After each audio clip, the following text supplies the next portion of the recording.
Good morning students. आपका next topic है terms use in system operation. System operation में कौन कौन से टर्म्स यूज होते हैं उनके बारे में देखेंगे। सबसे इम्पोर्टेंट है load curve.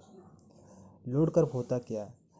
A load curve is a graphic record showing the variation of load with respect to the time which the power station has to supply. इसका मतलब ये हुआ कि हम लोड कर्व एक ग्राफिकल रिप्रेजेंटेशन होता है जिसमें हम ये रिप्रेजेंट करते हैं, ये रिकॉर्ड को रिप्रेजेंट करते हैं जहाँ पर कि लोड का क्या वेरिएशन हो रहा है विथ रेस्पेक्ट टू टाइम। मतलब हम अपने घर में भी देखते हैं कि 24 आवर्स के अंदर कुछ सिस्टम ऑपरेट हो रहे होते हैं, कुछ सिस्टम ऑफ हो रहे होते हैं।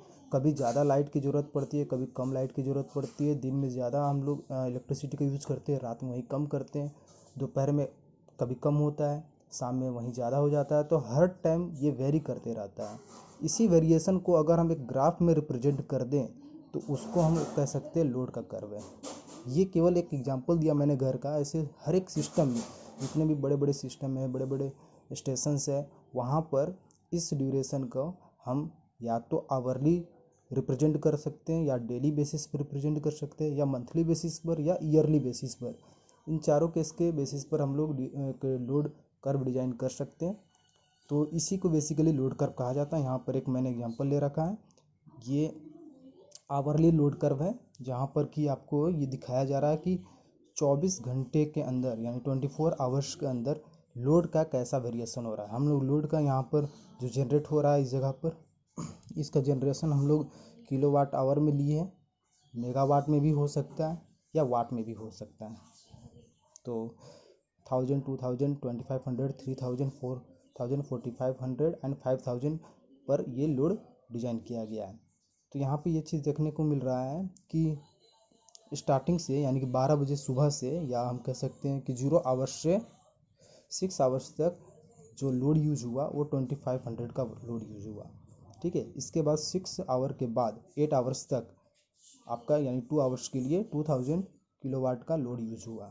फिर उसके बाद 8 आवर्स से 12 आवर्स तक यानी 4 आवर्स के लिए आपका 4500 किलोवाट का लोड यूज हुआ। उसी तरीके से 12 आवर्स से 14 आवर्स तक 1000 का। फिर 14 आवर्स से लेकर 18 आवर्स तक थोड़ा ज़्यादा, सबसे मैक्सिमम, इसको हम लोग पीक लोड भी बोलते हैं, 5000 किलोवाट का यूज हुआ। फिर 18 आवर्स से 20 आवर्स तक 1000, और उसके बाद 20 to 24 आवर्स के लिए ये आपका 3000 किलोवाट का लोड यूज हुआ। ये डिफरेंट आवर्स के लिए डिफरेंट लोड यूज हो रहा है। इसी को हम लोगों ने एक ग्राफ के अंदर रिप्रेजेंट कर दिया, that is called load curve graph. ये जो एरिया इसके अंदर का है जहाँ पर लोड यूज हो रहा है, इस एरिया को हम लोग बोलते हैं वह energy that has to be generated in a day by the power station to meet the load demand. ये लोड के डिमांड को पूरा करने के लिए ये एरिया रिप्रेजेंट करता है कि लोड की डिमांड को पूरा करने के लिए जो पावर हमने जनरेट किया है इन पर्टिकुलर टाइमिंग के लिए। जब ये लोड ड्यूरेशन कर्व हम लोग तैयार कर लेते हैं तो इससे हम लोग कुछ डेटा आउटपुट मिलता है। उन डेटा के बारे में जानते हैं।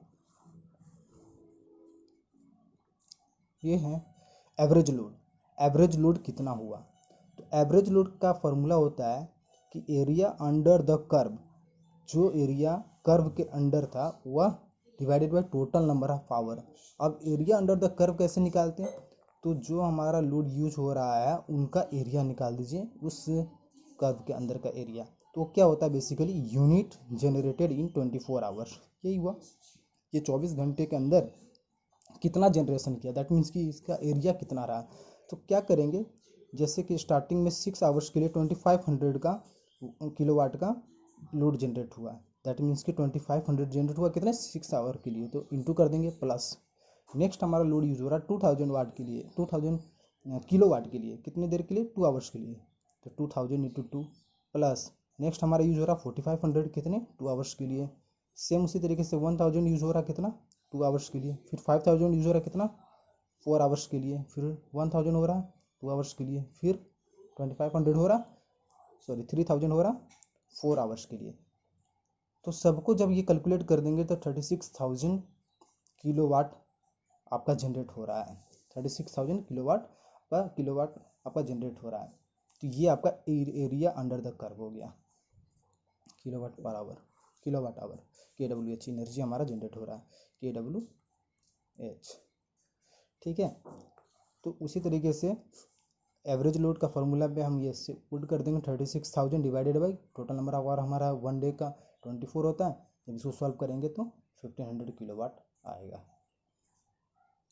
नेक्स्ट हमें क्या कंक्लूजन मिलता है यहाँ से कि maximum load demand of the city, अगर किसी पार्टिकुलर सिटी की मैंने यहाँ पे बात कर लिया या स्टेशन की बात कर लीजिए, तो मैक्सिमम डिमांड क्या होगा वो भी आपको ग्राफ से मिल जाएगा। जैसे यहाँ पर 5000 है, तो ये भी आपको डाटा मिलता है कि मैक्सिमम डिमांड कितना, या इसको पीक डिमांड भी बोलते हैं, बेस डिमांड बोलेंगे सबसे कम यानी कि 1000। ठीक है, next load curve decide the installed capacity of the power station and the economical size of various generating unit. ये हमें कितने साइज का इंस्टॉल करना है लोड कर्व डिसाइड करता है, पावर कितना जनरेट हो रहा है वहाँ से ये पता चल जाता है।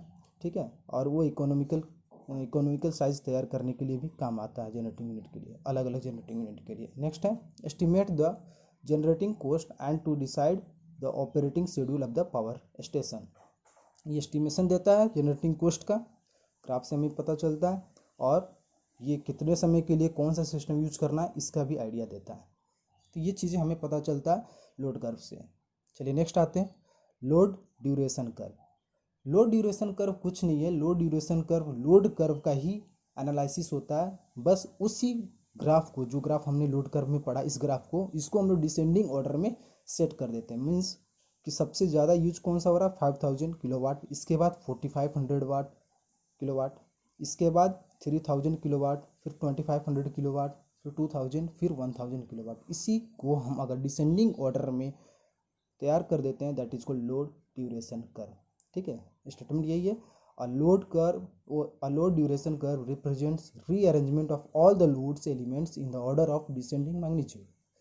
तो ये हमने तैयार कर दिया इस तरीके से, तो ये हमें लोड ड्यूरेशन कर्व देता है। ठीक है, यहाँ पर मैं लोड कर्व के लिए एक चीज़ और बताना चाहूँगा कि ये सीजन बाई सीजन थोड़ा वेरी भी करता है। गर्मियों के दिन में इसी का मैग्नीट्यूड हाई हो जाएगा, यानी मतलब कि जो हम ये नॉर्मल बनाए हैं, या फिर विंटर सीजन के लिए मान कर रखें तो समर वेकेशन के लिए लोड बढ़ जाएगा, हर एक चीज़ बढ़ जाएगा। ऐसा डॉटेड से दिखा रहा हूँ, इससे ये पता चल जाएगा कि ये हाई लेवल पे है, मतलब हर एक का मैग्नीट्यूड बढ़ जाएगा। तो इसको याद रखिएगा कि विंटर सीजन के लिए कम होता है विंटर सीजन में, और ये समर वेकेशन में थोड़ा ज़्यादा हो जाता है, क्योंकि समर में फैंस बहुत ज़्यादा इस्तेमाल होते हैं, AC, रेफ्रिजरेटर, ये सब चीज़।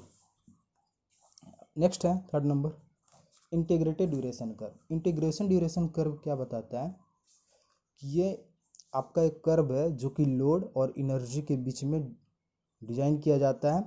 मेगावाट में लोड हो सकता है, किलोवाट में हो सकता है, या वाट में होता है, जिसे हम वाई एक्सिस पर रखते हैं, और एनर्जी मेगावाट आवर या किलोवाट आवर या वाट आवर में हो सकता है, जिसको हम एक्स एक्सिस पर रखते हैं। अब ये जो डेटा आपको दिया रहेगा क्वेश्चन में, या आपको कोई वैल्यू दिया रहेगा, उसके बीच आपको इंटीग्रेटेड ड्यूरेशन कर्व बनाना है। तो एनर्जी का कर्व और लोड का वैल्यू यहाँ पे रखेंगे, और एनर्जी कहाँ रखेंगे, और उनके बीच का वैल्यू के अकॉर्डिंग कर्व डिजाइन करेंगे। जो कर्व बनेगा that is called integrated duration curve. इसमें आपको याद रखना है कि यह कर्व लोड और एनर्जी के बीच में डिजाइन किया जाता है। With the help of this graph we can easily determine energy required for the base and peak load. इस ग्राफ से हमें क्या मिलता है कि एनर्जी कितना ज़रूरत पड़ेगा आपको बेस और पीक लोड के लिए। तो ये मेन आपको डेटा आउटपुट देता है इंटीग्रेटेड ड्यूरेशन कर्व से, तो इजीली हम इस चीज़ से अचीव कर सकते हैं। नेक्स्ट इस पर बेस्ड न्यूमेरिकल्स है जो हम नेक्स्ट लेक्चर वीडियो में अपलोड करेंगे। इस चीज़ को आप एक बार और देख लेंगे, नोट्स कंप्लीट कर लेंगे। Thank you.